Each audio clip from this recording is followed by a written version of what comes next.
Colours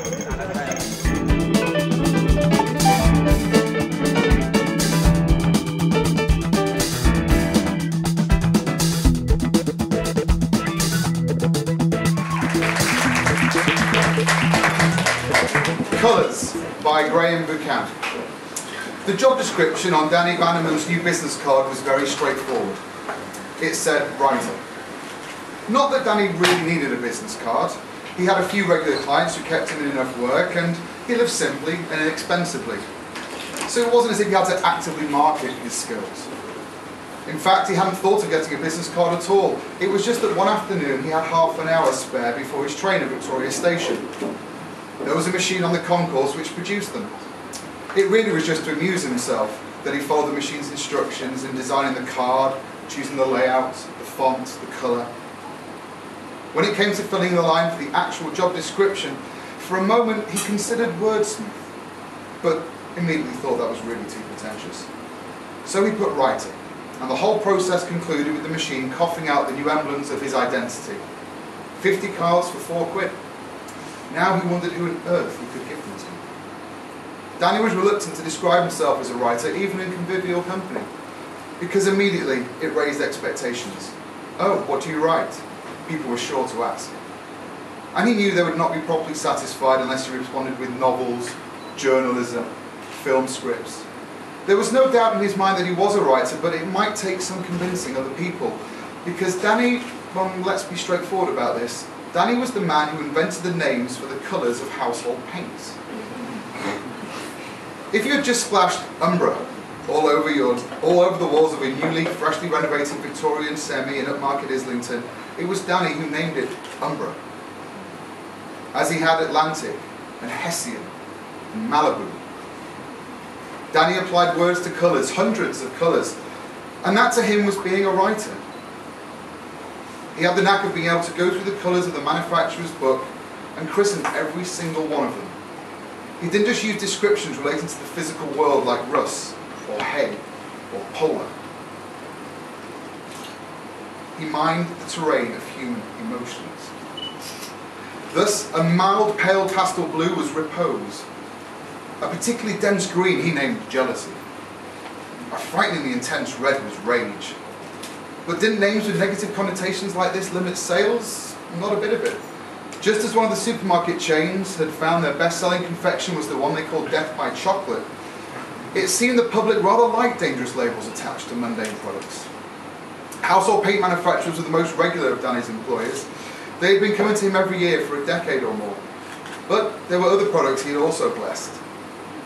A volume motor manufacturer had a new off-road vehicle, Stoic. The little urban runabout, Scurry. The family saloon, Statement. Advertisers loved him. Time to make a statement. In a hurry, time to scurry. Danny had been offered a work by some of the major advertising agencies, but he'd always turned it down. Apart from having a deep suspicion of trendy media land, he knew that advertising meant you had to come up with copy. In other words, whole sentences, phrases, or jingles. He was strictly a one-word man. A colour, a shape, a product. There was somewhere a single word which encapsulated it, and Danny knew where it was. In the past, in the very beginning, he had worked in sentences, paragraphs even. It all started back in 1977, in the era of punk. Danny had scratched a living writing reviews for the musical weeklies. His girlfriend at the time, Gloria, fronted an all-girl punk band. They wore lashings of mascara and black leather and pins and zips and ranted proto-feminist anthems like Slit It Up, Gonna Bite Your Knob Off. After one gig, Danny was backstage with the girls and winding with cans of lager and a few joints. Gloria was worried. The band thought they were going to close a record deal, but they didn't like their name. Glorious didn't quite cut it in the factitious world of punk. It wasn't threatening or abrasive enough. You're good with words, Danny. What should we call ourselves? Oh, I don't know, he mused. His guard was probably down. Perhaps he was a bit too pissed. But possibly remembering the exquisite blowjob Gloria had bestowed upon him that very morning in their squalid Notting Hill squat, Danny offered, how about Spunkmouth? As soon as he said it, he braced himself for one of Gloria's vicious punches to the head. but instead he was relieved to see an expression of dawning recognition pass from one girl to another. "Yeah," said Trace. "Like it," said Josie. "Spunk mouth. Fucking right," said Hannah. "You dirty git," said Gloria. "That's brilliant." When they finally got home, she repeated the exercise from the morning, only more slowly and with more love. Scam Records immediately responded to the girls' change of identity and they recorded an album. It rapidly achieved high sales and notoriety. The lyrics were confrontational, violent and sexual by turns, and Spunkmouth gained that truly rare accolade, the peak of all anti-establishment rock ambition. A #1 single whilst being totally banned by the BBC. "Shit Me, Shit You" was heard in every club in the country. Punks everywhere danced to it, spat to it, puked to it, yet it never received a single official airplay. By 1979, Gloria had retired with her wealth and went off to run a horse sanctuary in the Welsh borders.